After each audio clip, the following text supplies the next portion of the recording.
Right. So I'm going to go over type of a guard pass.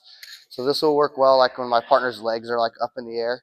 A lot of times like I'm going to be trying to go around the side, and the more like narrow his legs are, like if he starts bringing his knees together, it can make it easier to get around the side. So what you'll notice is they'll almost like start doing the splits kind of. And the more that they do the splits, you'll find it harder to kind of go around the side. So instead of me going around the side, I'm actually going to go through the middle. The way that I do that is I'm going to step over on one side. So I'm straddling his leg. It should be like directly between my legs.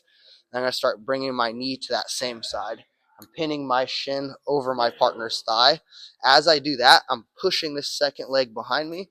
And it's very important that I shoot the underhook on this side. So my knee is cutting to one side.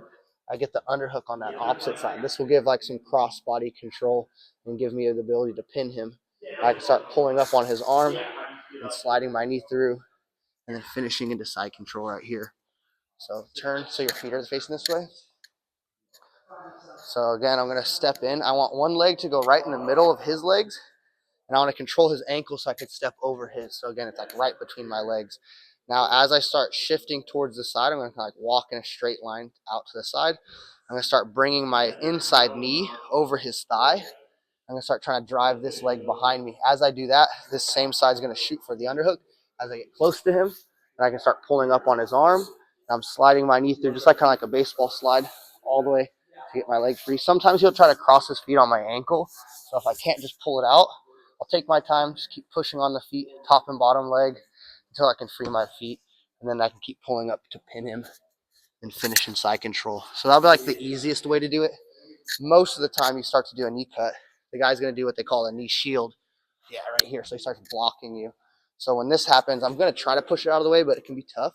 So I can't push it behind me. I'm just going to take this same side arm, wrap it around. So I'm going behind his top hamstring and then make a fist and punch it down to the ground right here. This will block his bottom leg.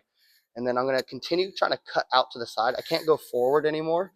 So I need this knee to cut, and I imagine it's going over his shin. So I start turning my knee out. As soon as I start freeing my knee, now I should be able to start putting a lot of shoulder pressure to pin his legs together and start reaching for the top of his head. I'm using that to pull myself in. I can actually switch from this like punching grip and kind of like scooping on his leg, pushing that bottom leg out of the way as I start walking around. Now, as soon as I get close to him chest to chest, now I'll switch back to going under his head. Use that to pin him on his back. And then again, move into side control right here. So again, I step in similar way. I'm straddling his leg. He starts to put that knee shield in. I'll weave my hand through. If I can, I'll already start reaching for his head. But I need my knee to cut over the line of his shin. I can't go forward anymore. Then I start sliding that knee down, freeing my feet. Now I still have his legs pinned. I'm putting a lot of shoulder pressure to keep his knees together. Start circling around. Go under his head so I can help pin him on his back. And then finish right there in side control. So that'll be the knee cut pass.